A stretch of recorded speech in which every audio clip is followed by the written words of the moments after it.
আরে মাজিদ বন্ধু এক দিল, পুরা 3 মাসে এর সাথে কথা হয় নাই। আজকে হঠাৎ করে এই লাইনে আসছে, আজকে এর সাথে যা প্র্যাঙ্ক করব। হ্যালো বন্ধু, কেমন আছোস?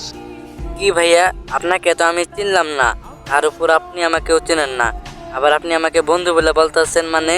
কি রে বন্ধু, তুই এসব কি বলতাছিস? আমি তোর বন্ধু মাজিদ। 3 মাস ফোনে কথা হয় নাই দেখে তুই আমার বুইলা গেলি এত তাড়াতাড়ি? কি ভাই, আপনি এসব কি বলতেছেন? আমি তো আপনারে চিনি না, আবার কবে কথা হইলো কবে কি হইলো? ও, অনলাইনের বন্ধু তো, তাই এমন। কিন্তু আমি এটা তোর কাছ থেকে কখনো আশা করি নাই রে বন্ধু। আরে বন্ধু, তোর সাথে একটু প্র্যাঙ্ক করলাম, আর তুই কেমনে ভাবলি যে আমি তোরে ভুলা যাবো? এতদিনের বন্ধুত্ব, আর বন্ধু অনলাইনে হোক বা অফলাইনে, বন্ধুত্ব কেউ কখনো ভুলা যায় না, বুঝছস? আর বন্ধু, তুই তখন কি বললি যে 3 মাস কথা হয় নাই বলে আমি তোরে ভুলা গেছি?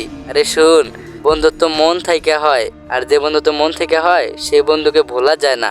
আর আমি তোরে বন্ধু হিসেবে অনেক ভালোবাসি, বুঝছস? আরে বন্ধু, তুই আমার এত ভালোবাসোস? সত্যি আমার এখন ভাল লাগতাছে। তুই যে এখনো আমারে বলিস নাই। এখন তো ভালো লাগবই। আর শোন, 2 দিন কথা না হলে যে তোরে ভুলা যামু, ওইরকম বন্ধু হই নাই রে। বন্ধুত্ব বানাইছি, মন থেকে বানাইছি।